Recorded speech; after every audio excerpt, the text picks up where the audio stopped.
کړی چې آیا د طواف دپاره او د سعی دپاره د صفا مروه په منځ کې دې دپاره طهارت او اودس شرط دی او که نه؟ یعنې داسې والا سوال چې آیا لازم دی چې یو سړی طواف کې او صفا مروه کې او دی او داسې په حالات کې؟ الجواب، د اکثرو علماو دا قول دی چې د طواف دپاره اودس چې دا شرط دی، یعنې دې نه بغیر اودس، دې نه د اودس نه بغیر طهارت نه بغیر طواف نه صحیح کېږي. او دا د امام احمد، امام مالک، امام شافعي درې وړو قول دی. او هغوی د دلیل پیش کوي، حدیث کې راځي چې الطواف بالبیت صلات، دا طواف د الله د کور نه کول دا همداسې لکه مونځ، نو لمانځه لپاره طهارت شرط. دا شان هغوی وایي په صحیح بخاري صحیح مسلم کې حدیث دی چې عایشه رضی الله عنها وی رسول صلی الله علیه وسلم چې کله طواف کوو نو اودس یې وکړو. او یو حدیث کې داسې هم راځي، دا هم پیش کوي صحیح بخاري صحیح مسلم کې دی چې کله عایشه رضی الله عنها باندې د حج په دوران کې د حیض بیماري راله، نو رسول صلی الله علیه وسلم ورته افعلي ما يفعل الحاج غیر الا تطوفي بالبیت حتى تطهري. حجیان چې کم کار کوي ته ورسره کوه، خو طواف به نه کوې چې څوک پورې پاکه شوي نه. دا د بعضو علماو قول دی، جمهور العلماء، اکثر علما دا. او بعض علما وایي نه، وایي دا اودس چې دی دا د عفوا د طواف دپاره شرط نه دی. او دا د امام ابو حنیفه رحمه الله قول دی، او شیخ الاسلام ابن تیمیه او نور ډېرو محققینو دې له ترجیح ورکړې ده. هغوی دا وایي لکه هغه حدیث چې کوم هغوی پیش کوي چې امام ترمذي راوړی دی چې طواف داسې لکه مونځ، وایي دا حدیث سندن صحیح نه دی، دا مرفوع نشته، یعنې رسول صلی الله علیه وسلم دا خبره نه ده کړې. هر چې دا خبره ده چې رسول صلی الله علیه وسلم به کله طواف کوو نو اودس چاردام به یې کوو، نو دې نه دا نه واضحه کېږي چې دا لازم دی، ځکه چې دا خو د هغه طریقه وه لکه هر منزله به هغه اودس تازه کوو. نو آیا اودس هر منزله کول اگر که اودس وي دا واجب دی؟ نه، مستحب دی. او رسول صلی الله علیه وسلم چې عایشې ته ویلي دي چې ته هر څه کوه سوای د طواف نه، نو دا یو ته دې دپاره ویلي دي ځکه چې حایزه زنانه جومات ته دننه نشي تللی. دا یو ته دې دپاره نه دي ویلي چې ستا یعنې طهارت نشي، ته طواف نشي کولی، خو ته به جومات ته ځې طواف دپاره. او کومه زنانه باندې چې حیض وي نو هغه جومات ته دننه نشي تللی. او شیخ الاسلام ابن تیمیه رحمه الله وی رسول صلی الله علیه وسلم سره لوی مخلوق حج کړی و حجة الوداع کې، او ډېرو صحابه کرامو سره عمرې کړي دي. که چېرته د اودس چاردام د دې طواف دپاره ضروري وی نو هغه به بیان کړی وی، عام بیان به یې کړی وی، خو داسې څه بیان نه دی راغلی. چې کله به کې سړی سوچ وکړي نو دا د امام ابو حنیفه رحمه الله دا قول دا مضبوط ښکاري، او شیخ الاسلام ابن تیمیه تحقیق ته او نور محققین علماو دا که دلیل په رڼا کې وګورو دا زورور ښکاري. او احتیاط دی کې دی چې د جمهورو په دې قول باندې عمل وشي، ځکه چې کار ګران نه دی، مشقت پکې نشته. یعنې ته به هسې ځې عمرې له او دومره ته تکلیف تېروي او داسې دا ورسره وکړه، نو احتیاط ته، یعنې ته د اختلاف نه ووتې، اختلاف د علماو نه د وتو لاره څه شوه، یعنې چې اودس وکړه او طواف وکړه، نو د دواړو په نسبت باندې ستا طواف څه شو؟ صحیح شو. دا اولني قول ولا او که دویم قول، دواړو په نسبت طواف صحیح شو. ها د دې یو فایده کېدی شي، د دې دویم قول هغه دا، لکه اوس مثال کې یو سړی د حج په دوران کې یو سمه ګڼه ده او د ده اودس مات شو، طواف په دوران کې د اودس مات شو. اوس که دی بیا ځي بیا نشي راتلی، یعنې که لاړ اودس چاردنه باندې یا روجو اخري ورځو کې یا بیمار دی یا عمر یې زیات دی، نو بیا دله پکار دی چې په دغه قول باندې عمل وکړي. خیال هم دی که نه دی؟ او نور احتیاط څه کړی؟ اودس وکړي. هر چې صفا مروه ده نو د دې لپاره خو اودس چاردام شرط نه دی، دا خو د اتفاقي مسله ده، د ائمو منځ کې اتفاقي ده. د صفا مروه دپاره اودس شرط نه دی، خو غوره دی. او که څوک وکړي یعنې سعی صفا مروه بغیر اودس نه نو عمرې څه ده؟ صحیح ده. پوه شوئ په دې مسله کې؟ د دې نه یو غټه مسله راووتله، کومه مسله چې ما تاسو ته واضح کړه، په څه پوه شوئ؟ موږ په دلیل پسې ګرځو. بارک الله فیک. موږ په څه پسې ګرځو؟ په دلیل پسې. بله خبره ته وکړمه، اکثر د عوامو یاره څه ووایو د چا ومنو دا مولیانو من ګډوډ کړي. ګوره مولیان څوک نه ګډوډ کوي، یعنې دا علما ټول یو شان نه دي، د دوی ذهنونه یو شان نه دي، دوی سوچ یو شان نه دی. اوس وګوره دغه درې علما، درې امامان د امت او دوی سره نور اکثر علما، هغوی دغه دلایلو ته ګوري، دغه جواب یې ورکړی دی. بل طرف ته هغوی خپل دلایل بیانوي. نو مقصد د دې علماو دا نه دی چې دا خلک ګډوډ کړي، هغوی دلیل ته ګوري فتوا ورکوي. نو کیدای شي د ده دلیل او د هغه په دلیل کې صحیح فرق یا استدلال کې یا د ده دا کمزوري، د هغه زوروري قول، د هغه کمزوري یا د ده زوروري. انسانان دي ټول یو شان نه دي که نه؟ ما ورته به څه کوو؟ دلیل ته به ګورو، ما ورته به څه ته ګورو؟ دلیل ته به ګورو. هسې دې کې یو بله فایده، یو خو دغه شو، بله فایده موږ څه وایو چې چا وینا زوروره ده؟ د امام ابو حنیفه رحمه الله.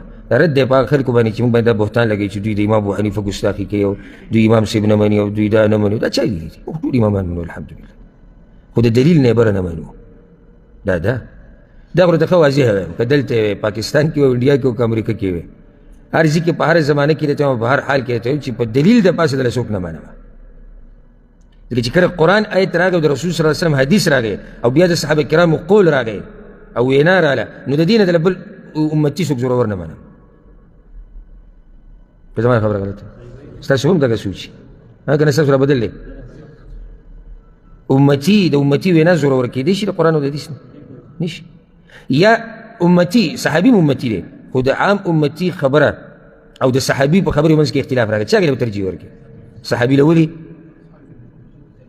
ځکه چې رسول صلی الله علیه وسلم لیدلی دی او د هغه شاګرد دی، د هغه د مدرسې نه فارغه دی، نو د ده دا قول د ده دا فعل غوره دی د وروستو راتلونکو. ځکه امام ابو حنیفه رحمه الله ته یو کس وي امام صاحب که ستاسو خبره د الله د خبرې خلاف راشي، دې دا مطلب نه دی چې تا به قصدن خلاف کړه، مطلب امام صاحب فتوا ورکړه وروسته دلیل ښکاره شو چې یاره فتوا داسې پکار وه، نو موږ به څه کوو؟ وایي زما خبره به دیوال له راواچي، د الله خبره به مني. وی امام صاحب که ستا خبره او د رسول صلی الله علیه وسلم خبره بل طرف ته او ستا بل طرف ته څه به کوو؟ وایي زما دا به دیوال له راواچوي. وی امام صاحب که ستاسو خبره یو طرف ته بل طرف ته صحابه کرامو خبره وایي زما دا به دیوال له راواچوي. وی امام صاحب که د یو تابعي خبره یو طرف ته او بل طرف ته ستایي وایي هغوی هم سړي دي او زه هم سړی یم، نو بیا به ګوري چې له چا سره دلیل مضبوط دی. دا امام صاحب تربیت کړی.